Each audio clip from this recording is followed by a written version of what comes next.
Dans cette vidéo, nous allons nous pencher sur les attributs que l'on peut mettre ou pas dans des associations. Nous reprenons pour ça le modèle joueur-équipe que j'ai utilisé précédemment.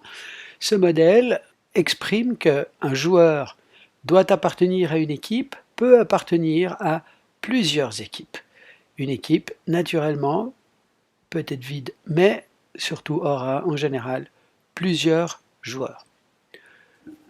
On peut maintenant se poser la question, un joueur particulier, quel est son numéro de maillot? C'est une information utile, intéressante que nous voulons maintenir dans notre système d'information. Nous devons donc le placer quelque part dans ce modèle, mais où? La question à se poser pour cela est, est-ce que ce numéro de maillot caractérise le joueur? Auquel cas, on le mettrait ici.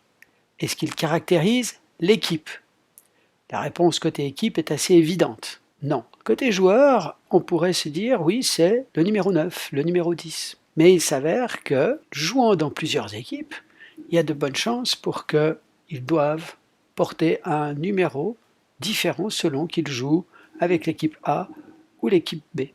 Dès lors, cet attribut numéro de maillot ne peut plus être considéré comme un attribut du joueur lui-même, puisque parfois il aura le numéro 9, parfois il aura le numéro 10. Et il aura le numéro 9 dans le contexte d'une équipe, et il aura le numéro 10 dans le contexte d'une autre équipe. C'est pour cette raison qu'il est logique, dans ce cas, de placer le numéro de maillot dans l'association. Attention, il est important de donner toujours le type.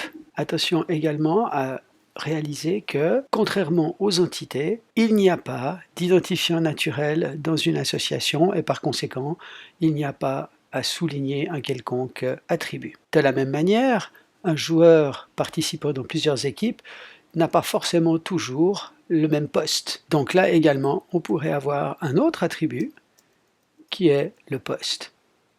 Et disons que ce sera du texte dans ce cas-là. Remarquons qu'une association qui porte des attributs est toujours une relation où il y a un N des deux côtés. Pourquoi cela? Prenons l'exemple ici précédent, un modèle, où cette fois nous avons un joueur qui ne peut appartenir qu'à une et une seule équipe. On pourrait être tenté de mettre également le numéro de maillot dans l'association comme nous l'avons fait précédemment, mais lorsqu'on regarde maintenant ce modèle, il n'a en réalité pas de sens. Parce que nous avons ici un joueur, il est dans une seule équipe, il ne va donc jamais porter un autre numéro de maillot, et par conséquent, la vraie place de cet attribut se trouve dans ce cas dans l'entité joueur. Il en va naturellement de même pour son poste, puisqu'il est dans une seule et unique équipe. Par conséquent, si vous avez un MCD dans lequel une association est porteuse d'un attribut et que vous constatez qu'une des cardinalités a un maximum de 1,